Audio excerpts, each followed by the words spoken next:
नमस्कार विद्यार्थी मित्रांनो, माझं नाव सुहास भिसे. स्वागत आहे तुमचं सर्वांचं प्रदा करंट अफेअर्स मराठी या आपल्या मायबोली भाषेतील एज्युकेशनल यूट्यूब चॅनलमध्ये. विद्यार्थी मित्रांनो, आज आहे 20 डिसेंबर 2024. आजच्या दिवसाचे जेवढेही चालू घडामोडीचे महत्त्वाचे टॉप प्रश्न बनत असतील ते सर्व प्रश्न आपण या व्हिडिओच्या माध्यमातून पाहणार आहोत. आपण नवीन असताल, चॅनलला सबस्क्राईब नसेल केलं तर चॅनलला सबस्क्राईब करायला बिलकुल विसरू नका. ठीक आहे, चला तर मग आपण आजच्या व्हिडिओला सुरुवात करूया. त्या अगोदर कालच्या व्हिडिओमध्ये जो काही शेवटचा प्रश्न विचारला होता त्या प्रश्नाचं उत्तर जाणून घेऊया. काय होता प्रश्न? 10व्या क्रमांकाचा आंतरराष्ट्रीय वनमेळा म्हणजेच इंटरनॅशनल फॉरेस्ट फेअर कोठे आयोजित करण्यात आलेला आहे? तर बऱ्याच विद्यार्थी मित्रांनी अगदी योग्य उत्तर टाईप करून सांगितलं आहे. पर्याय क्रमांक सी, मध्य प्रदेश. MP हे या प्रश्नाचं योग्य उत्तर असणार आहे. तर मध्य प्रदेश राज्याच्या अंतर्गत 10व्या क्रमांकाचा जो काही आंतरराष्ट्रीय वनमेळा होता तो या ठिकाणी आयोजित करण्यात आलेला आहे. क्लिअर? आता पाहूया विद्यार्थी मित्रांनो, प्रश्न क्रमांक पहिला. टोटल संपूर्ण व्हिडिओमध्ये 12 प्रश्न असतील. सुरुवातीपासून शेवटपर्यंत व्हिडिओ काळजीपूर्वक पहा. एक एक प्रश्न महत्त्वाचा आहे. तुम्ही कोणत्याही परीक्षेची तयारी करा. आज या ठिकाणी 20 डिसेंबर आहे. तुम्हाला सगळ्याला माहित आहे आज या ठिकाणी आपल्या चॅनलची इयरबुक लॉन्च होणार आहे. संध्याकाळी 7 वाजता ज्या ज्या विद्यार्थ्यांनी पैसे पे केलेले आहेत त्यांना त्यांच्या पेड ग्रुपमध्ये तुम्हाला PDF प्रोव्हाइड केली जाईल संध्याकाळी 7 वाजता. क्लिअर? ज्याची तुम्ही बॅक टू बॅक झेरॉक्स काढू शकता. प्रश्न क्रमांक पहिला काय आहे? उपराष्ट्रपती जगदीप धनखर यांनी भारतातील पहिल्या भूविज्ञान संग्रहालयाचे उद्घाटन कोठे केलेले आहे? प्रश्न क्रमांक पहिल्याचं योग्य उत्तर आहे पर्याय क्रमांक डी, मध्य प्रदेश हे या प्रश्नाचं योग्य उत्तर असणार आहे. लक्षात घ्या, मध्य प्रदेश राज्याच्या अंतर्गत ग्वाल्हेर या ठिकाणी उपराष्ट्रपती जगदीप धनखर यांनी भारतातील पहिल्या जिओ सायन्स म्युझियम म्हणजेच काय, भारतातील पहिल्या भूविज्ञान, जिओ सायन्स म्हणजे काय, भूविज्ञान संग्रहालयाचे उद्घाटन केलेले आहे. एक पॉइंट लिहून घ्या, संग्रहालय भूविज्ञान संबंधित प्रश्नांचे निराकरण करण्यासाठी या ठिकाणी बनवण्यात आलेलं आहे. त्याचं उद्घाटन करण्यात आलं आहे आणि ते आपल्याला मदत त्यासाठी करणार आहे. संग्रहालय भूविज्ञानाच्या संदर्भात जे काही प्रश्न आहेत त्यांचे निराकरण प्रदान करतं. क्लिअर? प्रश्न आहे पहिला या ठिकाणी पहिल्या घटनेबद्दल. तर बाकीच्या ज्या काही प्रथम घटना आहेत त्याच्यावरती आपण एकदा रिव्हिजन टाकूया. पहा, मी तुम्हाला बऱ्याच वेळेला सांगतो, तुम्ही अभ्यास किती करता हे महत्त्वाचं नाहीये, केलेल्या अभ्यासावरती रिव्हिजन किती वेळा मारता हे सगळ्यात जास्त महत्त्वाचं आहे. लिहून घ्या, भारतीय नौदलाचे पहिले स्वतंत्र मुख्यालय उघडण्यात आलं नवी दिल्लीमध्ये. वेळ वितरण प्रणाली लागू करणारा पहिला देश आहे आपला प्यारा भारत देश. पहिले ऑइल पाम प्रोसेसिंग युनिट सुरू झालं अरुणाचल प्रदेशमध्ये. पहिले आयुर्वेदिक रेस्टॉरंट सोमा रेस्टॉरंट सुरू झालं दिल्लीमध्ये. पहिली बॅटरी स्टोरेज गिगा फॅक्टरी बांधण्यात आली जम्मू काश्मीरमध्ये. पहिले संविधान उद्यान पुण्यामध्ये. पहिल्या खगोल पर्यटन मोहिमेचे नाव आहे नक्षत्र सभा, सुरू करण्यात आले उत्तराखंडमध्ये. हार्वर्ड प्रोग्राम सुरू करणारे भारतातील पहिले विद्यापीठ चंदीगड विद्यापीठ. जगातील पहिले 100% बायोडिग्रेडेबल पेन विकसित केले भारताने. पहिली मधुमेह बायोबँक स्थापन करण्यात आली चेन्नईमध्ये. आणि पहिल्या भूविज्ञान संग्रहालयाचे उद्घाटन करण्यात आलं ग्वाल्हेर मध्य प्रदेश या ठिकाणी. आता या ठिकाणी इयरबुक बद्दल काही महत्त्वाचे 5-6 प्रश्न आहेत जे की विद्यार्थी मला वारंवार विचारत आहेत. हे कोणकोणते प्रश्न आहेत तुम्हाला मी एका मिनिटामध्ये सांगतो. सगळ्यात पहिला प्रश्न, सर इयरबुक पुस्तक मिळणार आहे की PDF? तर लक्षात घ्या, तुम्हाला व्हॉट्सअपला PDF मिळणार आहे ज्याची तुम्ही बॅक टू बॅक झेरॉक्स काढू शकता. या इयरबुकची किंमत किती आहे? तर फक्त 99 रुपये किंमत आहे. याची झेरॉक्स काढू शकतो का? तर हो, याची झेरॉक्स तुम्ही काढू शकता, बॅक टू बॅक झेरॉक्स काढू शकता. ही जी काही इयरबुक आहे ही कधी मिळणार आहे? तर ज्या ज्या विद्यार्थ्यांनी इयरबुकसाठी पैसे पे केलेले आहेत त्यांना त्यांच्या ग्रुपमध्ये आज संध्याकाळी करेक्ट 7 वाजता तुम्हाला व्हॉट्सअप ग्रुपमध्ये PDF दिली जाईल ज्याची तुम्ही बॅक टू बॅक झेरॉक्स काढू शकता. इयरबुक किती पानांची आहे? तर 130 पानांची इयरबुक आहे. आणि अजून एक प्रश्न आहे, सर 1 जानेवारी 2024 पासून 20 डिसेंबर 2024 पर्यंत ही इयरबुक असणार आहे. मग 21 डिसेंबर पासून 31 डिसेंबर पर्यंत हे जे काही 9-10 दिवस आहेत याचा डाटा आम्हाला कसा मिळेल? तर लक्षात घ्या, याचा डाटा मी तुम्हाला नक्की देईल. PDF मिळेल त्याची आपल्या चॅनलच्या टेलिग्राम ग्रुपला. बरोबर? टेलिग्राम ग्रुपची लिंक डिस्क्रिप्शन बॉक्समध्ये दिली आहे, त्याला जॉईन करून ठेवा. तुम्हाला या 10 दिवसाची सुद्धा PDF या ठिकाणी दिली जाणार आहे. ठीक आहे? आता या ठिकाणी ही जी काही इयरबुक आहे तुमच्याकडे फोन पे असू द्या, गुगल पे असू द्या, पेटीएम असू द्या, ओपन करा. या स्कॅनरला स्कॅन करा. 99 रुपये किंमत आहे. 99 रुपये तुम्हाला पे करायचे आहेत आणि या माझ्या व्हॉट्सअप नंबरला स्क्रीनशॉट पाठवायचा आहे 96 730 58 600. संध्याकाळी 7 वाजता तुम्हाला या ठिकाणी PDF दिली जाईल. याची तुम्हाला या ठिकाणी दक्षता घ्यायची आहे. पाहूया पुढचा प्रश्न, प्रश्न क्रमांक 2. नुकताच जमशेदजी टाटा पुरस्कार कोणाला प्रदान करण्यात आलेला आहे? 2 नंबरच्या प्रश्नाचं योग्य उत्तर आहे पर्याय क्रमांक सी, किरण मुजुमदार शॉ असं त्यांचं नाव आहे. काय नाव आहे? किरण मुजुमदार शॉ असं त्यांचं नाव आहे. कोण आहेत या? तर बायोकॉन समूहाचे अध्यक्ष आहेत. तुम्हाला आठवतंय काल परवा आपण पाहिलं होतं फोर्ब्सच्या ज्या काही शक्तिशाली महिला आहेत बरोबर, त्याच्यामध्ये भारतातील 3 महिला आहेत, त्याच्यामध्ये एक महिला या आहेत किरण मुजुमदार शॉ. ही गोष्ट तुम्हाला रिव्हिजनच्या स्वरूपामध्ये घ्यायची आहे. तर बायोकॉन समूहाचे हे प्रेसिडेंट आहेत, अध्यक्ष आहेत, चेअरमॅन आहेत, किरण शॉ असं त्यांचं नाव आहे. जमशेदजी टाटा पुरस्काराने यांना सन्मानित करण्यात आलं आहे. कशासाठी? कारण काय? लिहून घ्या. भारतातील बायोसायन्स चळवळीतील अग्रगण्य भूमिकेसाठी इंडियन सोसायटी फॉर क्वालिटी द्वारे प्रतिष्ठित जमशेदजी टाटा पुरस्काराने सन्मानित करण्यात आला आहे.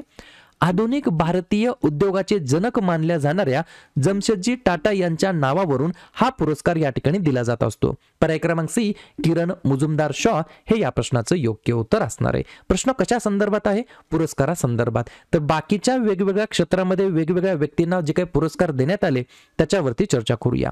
लिहून घ्या. मिस इंडिया USA 2023 चा किताब जिंकला रिजुल मैनी यांनी. 2024 केम्ब्रिज समर्पित शिक्षक पुरस्कार जिंकला जीना जस्टस यांनी. मिस युनिव्हर्स ब्युनोस आयर्सचा किताब जिंकला अलेक्झांड्रा रॉड्रिग्ज यांनी, जे की अर्जेंटिनाचे आहेत. न्यूजवीकची 2024ची जगातील सर्वोत्कृष्ट रुग्णालयाच्या यादीमध्ये अव्वल स्थान प्राप्त केलं मेदांता गुरुग्राम हॉस्पिटलने. World press photo of the year पुरस्कार 2024 जिंकला मोहम्मद सालेम यांनी. विटली गोल्ड अवॉर्ड 2024 ज्याला आपण ग्रीन ऑस्कर या नावाने ओळखतो तो पुरस्कार प्रदान करण्यात आला पूर्णिमा देवी बर्मन यांना. त्यानंतर गोल्डमन पर्यावरण पुरस्कार 2024 ज्याला आपण ग्रीन नोबेल या नावाने ओळखलो तो पुरस्कार देण्यात आला अशोक शुक्ला यांना. त्यानंतर नेल्सन मंडेला पुरस्कार 2024 निमहंसा यांना. आणि जमशेदजी टाटा पुरस्कार किरण मुजुमदार शॉ यांना या ठिकाणी प्रदान करण्यात आलेला आहे. पुढचा प्रश्न. टिंबटिंब हा स्मार्टफोनचा जगातील 3रा सर्वात मोठा निर्यातदार देश बनलेला आहे. बरोबर, 3rd largest exporter of smartphones. 3 नंबरच्या प्रश्नाचं योग्य उत्तर आहे पर्याय क्रमांक बी, बी फॉर आपला भारत देश. बरोबर. तर या ठिकाणी लक्षात घ्या, भारत हा स्मार्टफोनचा जगातील 3रा सर्वात मोठा निर्यातदार. निर्यात करणे म्हणजे एक्सपोर्ट करणे, आयात करणे म्हणजे इम्पोर्ट करणे. ठीक आहे. 3-4 पॉइंट लिहून घ्या. 2019 मध्ये आपण जर पाहिलं तर 23व्या क्रमांकावरती आपला भारत देश होता. तो आता या ठिकाणी 3ऱ्या क्रमांकावरती आलेला आहे. म्हणजे खूप चांगली गोष्ट आहे, प्राऊड गोष्ट आहे. देशातील स्मार्टफोन निर्यातीने नोव्हेंबर 2024 मध्ये एकाच महिन्यामध्ये 20,000 कोटी रुपयांचा टप्पा ओलांडला आहे. ॲपल आयफोनने भारतातून शिपमेंट चार्टमध्ये आघाडी घेतली आहे. त्यानंतर दक्षिण कोरियाची दिग्गज कंपनी सॅमसंग ही 2 नंबरला आहे. आता या ठिकाणी जगातील 3रा सर्वात मोठा निर्यातदार कशामध्ये? स्मार्टफोनमध्ये. मग 1 नंबरला कोण आहे? तर 1 नंबरला चीन आहे, जो की जगातील पहिला स्मार्टफोन निर्यात करणारा या ठिकाणी देश आहे. आणि 2ऱ्या क्रमांकावरती आहे व्हिएतनाम. 1 नंबर चीन, 2 नंबर व्हिएतनाम आणि 3 नंबर आपला भारत देश. पुढचा प्रश्न. 1 जानेवारी 2025 पासून कोणत्या शहरामध्ये भिकाऱ्यांना भिक्षा देणे किंवा पैसे देणे हा गुन्हा या ठिकाणी ठरलेला आहे? 4थ्या नंबरच्या प्रश्नाचं योग्य उत्तर आहे पर्याय क्रमांक ए, इंदोर हे या प्रश्नाचं योग्य उत्तर असणार आहे. तर या ठिकाणी 1 जानेवारी 2025 पासून या शहरांमध्ये भिकाऱ्यांना भिक्षा देणे किंवा पैसे देणे हा या ठिकाणी काय करणार आहे, काय ठरलेला आहे? तर गुन्हा या ठिकाणी ठरलेला आहे. नेमकं काय आहे याच्याबद्दल 3-4 पॉइंट लिहून घ्या. इंदोर जिल्हा प्रशासनाने जाहीर केले आहे की 1 जानेवारी 2025 पासून जर कोणी भिकाऱ्यांना भिक्षा देताना पकडले गेले तर त्यांच्यावरती FIR नोंदवला जाणार आहे. मला कमेंट करून सांगा FIR याचा फुल फॉर्म काय असतो. दुसरा पॉइंट. हा नियम सुरुवातीला फक्त बाल भिकाऱ्यांसाठी लागू करण्यात आला होता. हा दृष्टिकोन आता वृद्धांना देखील समाविष्ट करण्यासाठी विस्तारित करण्यात आला आहे. हा उपक्रम मध्य प्रदेशातील इंदोर शहराला भिकारी मुक्त शहर बनवण्याच्या प्रशासनाच्या व्यापक ध्येयाचा एक भाग आहे. आणि भिकाऱ्यांना रक्तदान केल्याने होणाऱ्या तोट्यांबाबतीत देखील प्रशासन या महिन्यामध्ये जनजागृती मोहीम राबवणार आहे. ही देखील गोष्ट तुम्हाला लक्षात ठेवायची आहे. पुढचा प्रश्न. नुकताच 2024चा जो काही फिफा पुरुष खेळाडूचा सर्वोत्तम पुरस्कार आहे तो कोणी जिंकलेला आहे? 5व्या नंबरच्या प्रश्नाचं योग्य उत्तर आहे पर्याय क्रमांक डी, विनिशियस ज्युनियर असं त्यांचं नाव आहे. काय नाव आहे? विनिशियस ज्युनियर असं त्यांचं नाव आहे. ब्राझिलियन आणि रिअल माद्रिद फुटबॉल खेळाडू आहेत. त्यांनी या ठिकाणी 2024चा फिफा पुरुष खेळाडूचा सर्वोत्तम पुरस्कार या ठिकाणी पटकावलेला आहे. हे झालं पुरुष खेळाडू. महिला खेळाडूचा सर्वोत्कृष्ट महिला खेळाडूचा पुरस्कार कोणी जिंकला, तर तो जिंकला आहे स्पेन आणि बार्सिलोनाची मिडफिल्डर एताना बोनमाती असं त्यांचं नाव आहे. त्यांनी या ठिकाणी 2024चा फिफा महिला खेळाडूचा सर्वोत्तम पुरस्कार जिंकलेला आहे. प्रश्न आहे क्रीडा संदर्भात. बाकीच्या वेगवेगळ्या जे काही क्रीडा आहेत त्याचे विजेतेपद कोणी जिंकलं त्याच्यावरती रिव्हिजन टाकूया. चायना टेनिस ओपन 2024चं विजेतेपद पुरुष गटाचं कार्लोस अल्काराज यांनी जिंकलं. इराणी चषक 2024-25 मुंबईने. सिंगापूर ओपन स्पर्धा 2024 पंकज अडवाणी यांनी. 2024 ICC महिला T20 विश्वचषक न्यूझीलंडने. सॅफ महिला चॅम्पियनशिप 2024 बांगलादेशने. सीनियर महिला T20 ट्रॉफी मुंबईने. 2024 सय्यद मोदी आंतरराष्ट्रीय बॅडमिंटन स्पर्धा PV सिंधूने. 11व्या पुरुष हॉकी ज्युनियर आशिया कप 2024चं विजेतेपद भारताने. नवीन जागतिक बुद्धिबळ चॅम्पियनशिप 2024 डी गुकेशने. 2024चा फिफा पुरुष खेळाडूचा सर्वोत्तम पुरस्कार विनिशियस ज्युनियरने आणि महिलाचा जिंकला आहे एताना बोनमाती या महिला खेळाडूने. पुढचा प्रश्न, दरवर्षी आंतरराष्ट्रीय मानव एकता दिवस केव्हा साजरा करण्यात येत असतो?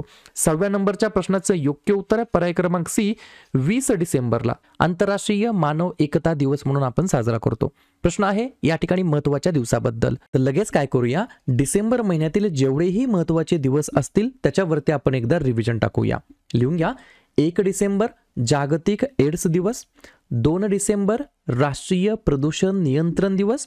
गुलामगिरीच्या निर्मूलनासाठी आंतरराष्ट्रीय दिवस आणि जागतिक संगणक साक्षरता दिवस.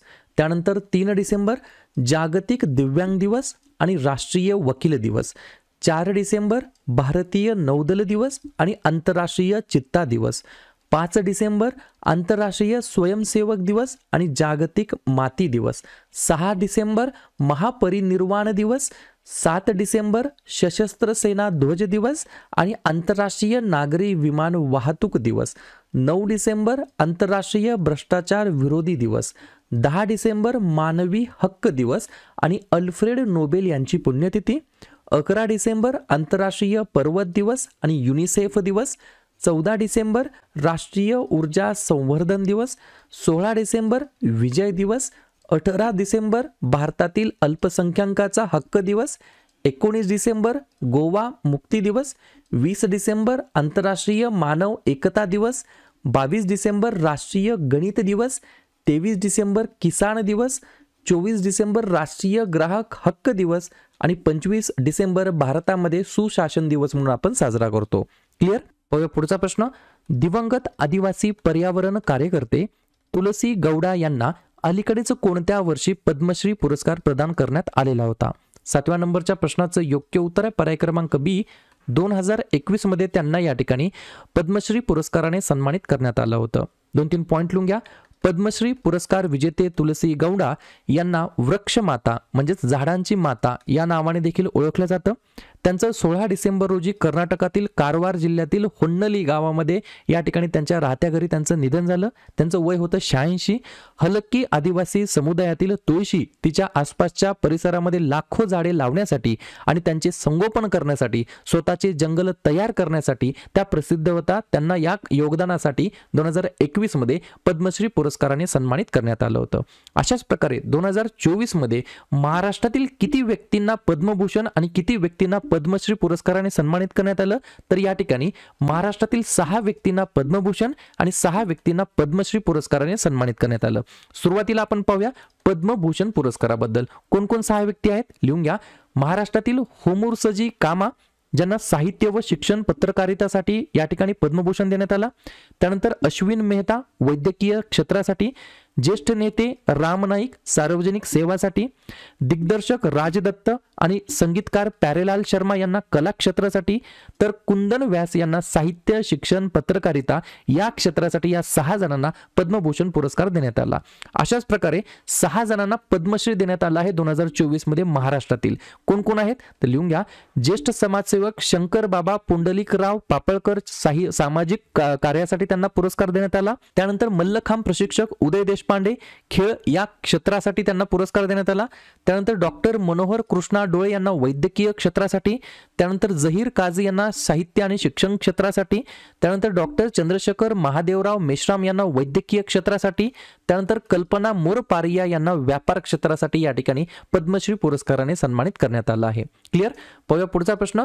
टिंबटिंब मधील राम मंदिर प्रकल्पाला ब्रिटिश सुरक्षा परिषदेकडून प्रतिष्ठित स्वॉर्ड ऑफ ऑनर पुरस्कार मिळालेला आहे. तर पर्याय क्रमांक ए फॉर अयोध्या हे या प्रश्नाचं योग्य उत्तर असणार आहे. तर अयोध्यामधील राम मंदिर प्रकल्पाला ब्रिटिश सुरक्षा परिषदेकडून प्रतिष्ठित स्वॉर्ड ऑफ ऑनर पुरस्कार मिळालेला आहे. हा पुरस्कार राम मंदिर प्रकल्पाच्या बांधकामादरम्यान कडक सुरक्षा प्रोटोकॉल राखण्याच्या बांधिलकीला मान्यता देतो.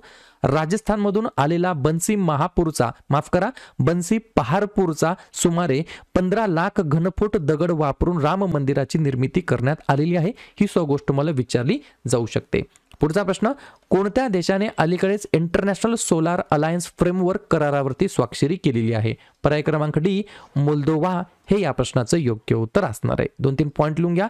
इंटरनॅशनल सोलार अलायन्स म्हणजेच काय? ISA ही एक करारावर आधारित आंतरशासकीय संस्था आहे जी सौर ऊर्जेच्या क्षेत्रामध्ये जागतिक परिवर्तन घडवून आणण्याचे उद्दिष्ट ठेवते. सौर ऊर्जेच्या व्यापक वापरासाठी 2030 पर्यंत $1,000 अब्जपेक्षा जास्त गुंतवणूक एकत्रित करण्याचे उद्दिष्ट आहे. इंटरनॅशनल सोलार अलायन्सची संकल्पना 2015 मध्ये पॅरिसमध्ये COP21च्या बाजूला भारत आणि फ्रान्स यांच्यामध्ये एक सहयोगी पुढाकार म्हणून अस्तित्वात आलेली होती. पुढचा प्रश्न. डिसेंबर 2024 मध्ये एक राष्ट्र एक निवडणूक विधेयक लोकसभेमध्ये कोणी मांडलेलं आहे? पर्याय क्रमांक सी अर्जुन राम मेघवाल असं त्यांचं नाव आहे. 100% हा प्रश्न परीक्षेला विचारला जाणार. तर अर्जुन मेघवाल यांनी या ठिकाणी डिसेंबर 2024 मध्ये वन नेशन वन इलेक्शन हे जे काही विधेयक आहे ते लोकसभेमध्ये मांडलेले होते. पुढचा प्रश्न. इंटरनॅशनल सोलार अलायन्स मध्ये कोणता देश 105व्या क्रमांकाचा सदस्य देश म्हणून सामील झालेला आहे? या ठिकाणी पर्याय क्रमांक बी आपण आत्ताच पाहिलं होतं. मोल्दोवा हा जो काही देश आहे तो या ठिकाणी 105 क्रमांकाचा इंटरनॅशनल सोलार अलायन्सचा या ठिकाणी सदस्य देश म्हणून सामील झालेला आहे. आत्ताच सांगितलं. फुल फॉर्म आहे इंटरनॅशनल सोलार अलायन्स, आंतरराष्ट्रीय सौर युती असं मराठीमध्ये म्हणता येईल. स्थापना झाली 30 नोव्हेंबर 2015 या ठिकाणी पॅरिस फ्रान्स या ठिकाणी स्थापना झाली. मुख्यालय गुरुग्राम हरियाणा या ठिकाणी आहे. वर्तमानमधील महासंचालक आहेत आशिष खन्ना, अध्यक्ष आहेत RK सिंग. त्यानंतर या ठिकाणी 100वा सदस्य देश आहे पॅराग्वे, 104 क्रमांकाचा सदस्य देश आहे आर्मेनिया आणि 105 क्रमांकाचा सदस्य देश बनलेला आहे मोल्दोवा असं त्या देशाचं नाव आहे. शेवटचा प्रश्न. डिसेंबर 2024 मध्ये भारत आणि कोणत्या देशादरम्यान संयुक्त लष्करी सराव सहयोग हॉप टॅक 2024 आयोजित करण्यात आला होता? पर्याय क्रमांक ए व्हिएतनाम हे या प्रश्नाचं योग्य उत्तर असणार आहे. क्लिअर. तर अशा प्रकारे विद्यार्थी मित्रांनो हे होते आजचे 12 प्रश्न. उपक्रम कंटेंट हा जो काही प्रयत्न आम्ही सुरू केलाय मराठी भाषेमध्ये कसा वाटतो अवश्य कमेंट करत चला. आणि तुमच्यासाठीचा आजचा खास प्रश्न. कोणता दिवस जागतिक ध्यान दिवस म्हणून घोषित करण्यासाठी भारताने संयुक्त राष्ट्रांच्या महासभेच्या मसुदा ठरावाला सहप्रायोजित केलेला आहे? 10 डिसेंबर, 12 डिसेंबर, 18 डिसेंबर की 21 डिसेंबर? सिंपल तुम्हाला सांगायचं आहे वर्ल्ड मेडिटेशन डे केव्हा डिक्लेअर करण्यात आला, जागतिक ध्यान दिवस केव्हा घोषित करण्यात आला? तर ज्या पण विद्यार्थ्यांनी या प्रश्नाचं योग्य उत्तर येत असेल त्या प्रश्नाचं उत्तर तुम्ही कमेंट बॉक्समध्ये देण्याचा प्रयत्न करा. प्रश्नाचं उत्तर चुकू द्या, बरोबर येऊ द्या, काहीच हरकत नाही. ट्राय करणं, प्रयत्न करणं हे सर्वात जास्त महत्त्वाचं आहे. आणि दुसऱ्या दिवशी येऊन आपण दिलेल्या प्रश्नाचं उत्तर हे बरोबर आलं की चुकलं हे दुसऱ्या दिवशी येऊन नेहमी चेक करणं, अभ्यासामध्ये कन्सिस्टन्सी मेंटेन ठेवणं हे सगळ्यात जास्त महत्त्वाचं ठरणार आहे.